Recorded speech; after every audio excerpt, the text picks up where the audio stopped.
closer to me as he talked, and the feeling got stronger.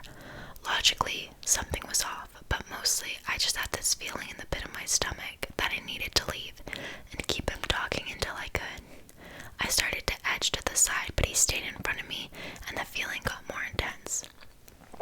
I started to grip my keys in attack position, just in case. He talked more and then backed off a little. He took off his backpack, which was a child's unicorn backpack, and set it on the nearby dryer.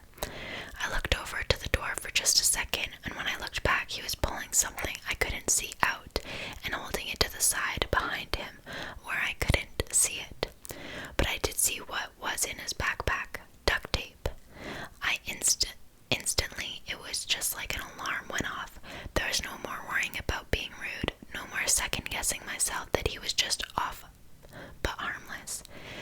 It was like this cold, numb dread just washed down over me. I almost felt calm, like I knew the next steps, knew I had to do something. Time seemed to move in slow motion, and he turned back to me, not saying anything anymore, and took a step forward. I gripped my keys as tightly as possible and tried to mentally prepare for a fight.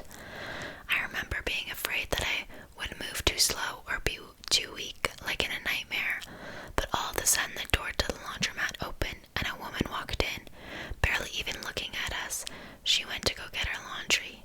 It was like a scene in a movie, a moment of intensity just interrupted by something innocuous, and suddenly it's over. He just turned, got his bag, and left. I was so scared I just stayed there a minute until I could get my laundry and just go home. I didn't report it. I never knew what to say, since nothing actually happened. But when I think about it, I think the scariest thing is that he left as soon as someone walked in. If he was just crazy, it wouldn't have mattered. I think a stranger's laundry timer saved me from something terrible. I don't go to the laundromat anymore. I joined a laundry service. The extra cost is worth it to never go back. So to the man with the pink hair and the unicorn backpack, let's not meet again. Well, good thing I am trying to get an apartment with laundry in it. I don't want to have to go to a spooky laundromat like that. Okay, next. My brother saw a ghost as a kid. 2 decades later, I realized what he actually saw. This one I feel like I could relate to because my little brother, I think, can see ghosts. So this one will probably spook me. Next, okay. I was about 7 years old. My brother about 10. It was well past our bedtime when our mom woke up off the couch to put us to bed. Our dad worked construction out of town back then, so it was often just us 3 at the house for weeks at a time. Up the stairs and to the immediate right was our parents' bedroom. Going left put you in the middle of a hallway. Taking another left down that hallway led to my brother's room. The opposite end was my room, which was also across the hall from our upstairs bathroom. The door on my end led to a balcony overlooking our front yard, and the door on my brother's end opened to our back porch. The house kinda leans into a small hill. My brother and mom both had a habit of waking up in the middle of the night to use the bathroom. I only knew this because I was a light sleeper, and they just couldn't help flushing with the door wide open. This night, however, my brother stopped on his way to his room and came back towards the bathroom. I'm going to try to pee before I go to bed. The past few nights I've been too afraid to walk to the bathroom. I keep seeing a man wearing stripes at the end of the hallway. I don't know if my mom wrote it off as my brother telling ghost stories to try and scare me, or if she was already half asleep and didn't catch it, but she didn't react at all to my brother's confession. I, on the other hand, was terrified by it. The fear of seeing a ghost like that at the end of the hallway or through the windows is the reason I started running from the stairs to my bedroom at night. I do that too. Years later, when I was about 18, my mom and I were having a conversation in our car about a dog we had for a very short time when I was little.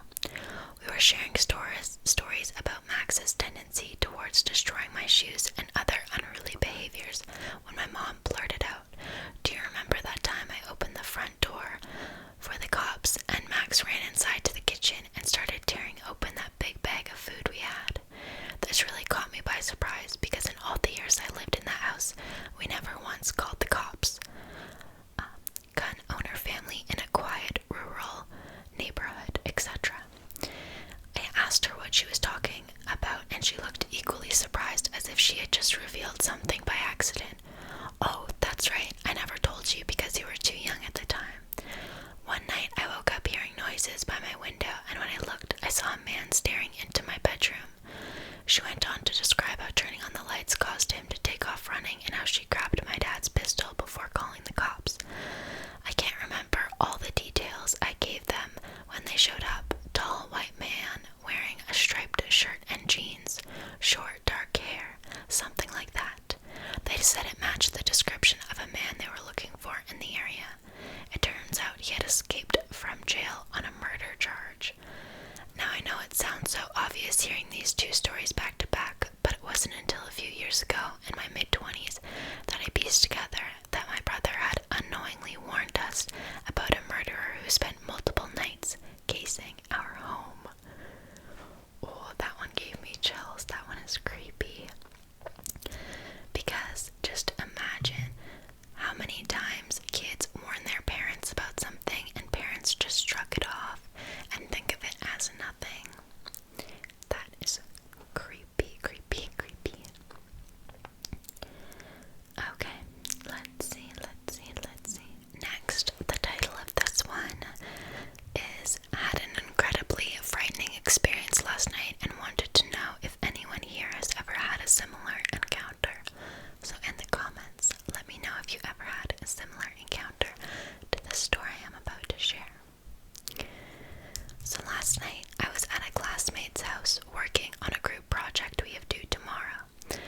I live in an apartment in the town where our university is located, and my classmate lives at his parents' house, which is in the foothills just outside of town. In order to get to the house, you have to drive along a relatively secluded and narrow 2-lane road for about 5 to 6 miles. We started working on the project at about 6 p.m., and I ended up hanging around for a while after we had finished our work. So I left his house pretty late at about 11 and started down the road back towards town. I didn't realize how tough it would be to navigate the road at night. There were no streetlights and the road was unkept and riddled with potholes. On top of this, I had no self-service, so I had to drive very slowly to make sure I didn't blow out one of my tires since I had to use my spare a couple of weeks back. I figure I was about 3 miles from the house when I rounded a tight corner and saw a pickup truck with a camper shell parked diagonally across the road.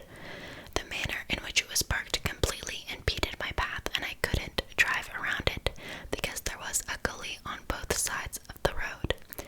The only way for me to go at this point was backwards, where there was a pull-off that I could use to turn my car around. At first, I couldn't see inside the cab, but when I turned on my high beams, I saw that there was a man slouched over in the driver's seat, his head resting against the steering wheel as if he had been knocked out after a bad accident. I immediately sensed something was wrong. The way his car had just coincidentally come to rest in a position that totally blocked the road was a big red flag for me. I had heard stories of people playing dead in the road as a way to lure unsuspecting people out of their cars so they could rob them. I decided F this and elected to go back to my classmate's house and explain what was going on. I threw the car into reverse and kept my eyes darting back and forth between my rear view and the truck. I looked and saw that I was almost to the pull-off where I could turn around. When I looked back, my heart skipped about 5 beats. The man who had been slouched over in the driver's seat was now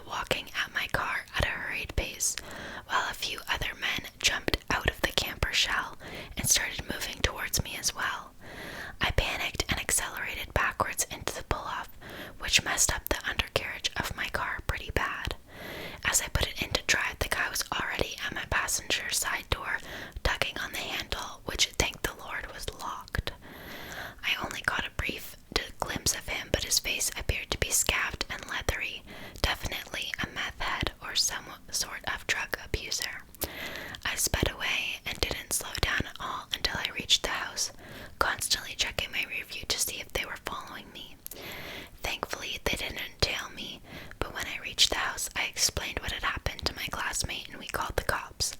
I was grateful that my buddy's parents were kind enough to let me stay the night. They didn't find anyone on the road matching the description, but I filed an incident report and they told me they would be on the lookout for some similar vehicles. So just another little side note to that is how he said a lot of people play dead in the road to lure victims, which can be for robbing or for trafficking, and all of that scary stuff. But another thing that people do is they'll put like puppies in the road or like hurt animals, and this is especially triggering for like girls, you know, because that mothery nature, and it's more likely a girl is gonna get out of her car and want to help a poor puppy, and that's usually how they'll traffic young women and stuff. So if you ever see a hurt animal in the middle of the road at night, just keep driving and call like an animal hospital or whatever after, like, but don't stop in the middle of the road at night, especially if it's a lonely road.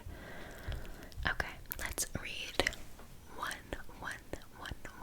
more. Okay, so the title of this one: I'm a 23-year-old girl, and last night I had a talk with my dad which made me shiver. Let's see if we get some shivers. There is this hotel at the Bulgarian seaside in which we have an apartment. To be honest, that's a strong word for it because it's just a big room with a giant bed, refrigerator, big windows on both walls, and a small bathroom.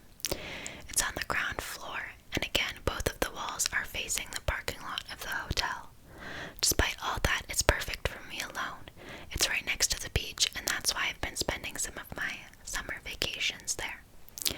So July, 3 years ago, I'm spending a week with my ex-boyfriend there, and 3 to 4 weeks alone after that. My ex always says that the owners of the hotel are a bunch of creeps. Whenever we went out the room, we had to walk a path passing through the reception where they used to sit all day, doing nothing. The old dad and his son, his daughter, and her husband. When you pass, they all get silent and stare at you every freaking time. I was used to it already, but the boyfriend was irritated, especially when he caught the son staring at my butt, smiling. After that, he used to stare him down deadly right in the eye whenever he got a chance. So my ex goes back to the city, and it's now the 3rd week I've been alone, and the night is really hot, so I open both windows wide open and put the curtains above them to defend myself from being peeked at. After all, I am on the ground level, and my bed is right below both of the windows. I wake up in the middle of the night, and I feel like someone's watching me. This happens the next few nights. I'm easily scared and paranoid, but I was alone there, so I've been telling myself to chill, and that's just my crazy mind trying to scare itself. Some nights went by without problems. Meanwhile, the sun tried to talk to me 2 to 3 times when I'm off to the beach. So it's around 1 a.m. I'm falling asleep, and I hear footsteps outside the path. It's not strange. There are some people next to me staying at the same kind of apartment.